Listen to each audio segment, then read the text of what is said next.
కేరళలో సామెత ఏంటంటే, మీ ఇంటి నుంచి నువ్వన్న రావాలి, నీ సొమ్మన్న రావాలి. మనోభావం మా సొమ్ము బాదు.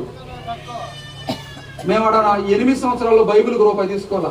బైబిల్ చదివితే చాలు ఇళ్ళు ఊరికి ఇస్తాం. బైబిల్ అసలు ఈయనకి యేసు ప్రభువా అంటే చాలు. ఈయన మా గుండెల్లో ఈడ 100 మంది బాప్తిస్తాలు తీసుకున్నంత సంతోషం ఆడ ఒక్కడ బాప్తిసం తీసుకుంటాం. కాబట్టి ప్రార్థన చేయండి. ఈ చింత, ఈ మంట మీకు ఉండాలి. సందర్భం ఇది కాదు, లేకపోతే 2 గంటలు వదిలిపెట్టేవాడు కాదు మిమ్మల్ని.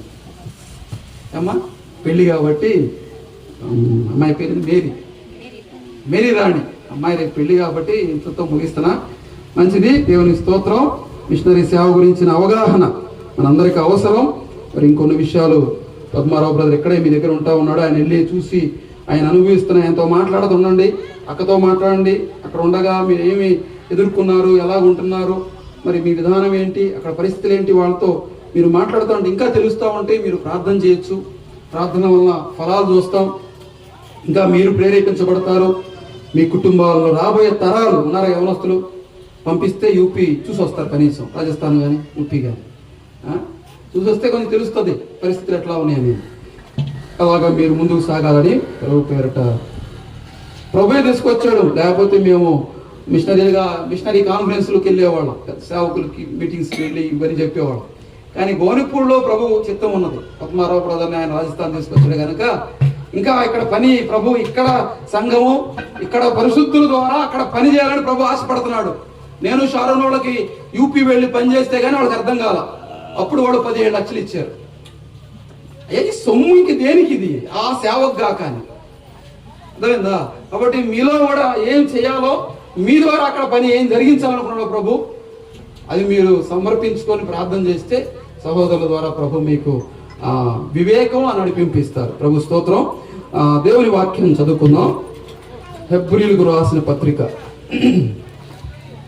13వ అధ్యాయం. నేను ఇప్పుడు తెలుగులో ప్రసంగం చేయటం అంటే చాలా కష్టమైన పనే. హిందీ బైబిలు, హిందీ పాటల పుస్తకం, హిందీలో వాక్య పరిచర్య అంటే మాకు చాలా కమ్మగా ఉంటుంది. ఇప్పుడు తెలుగులో ప్రసంగాలు చేసేసి ఏమంటారు, ఆ ఫ్లో అలవాటు పోయింది. కానీ ప్రభు ఆదుకుంటాడని ఆశపడతా ఉన్నాను.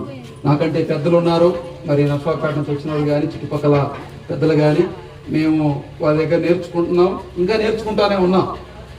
మేము వాళ్ళ అనుభవస్తులు ఉన్నారు మన మధ్య. అయినప్పటికీ ప్రభు మన మధ్య కొన్ని తలంపులు ఉంచాలని ఆశపడుతున్నాడు. హెబ్రీ పత్రిక 13:4.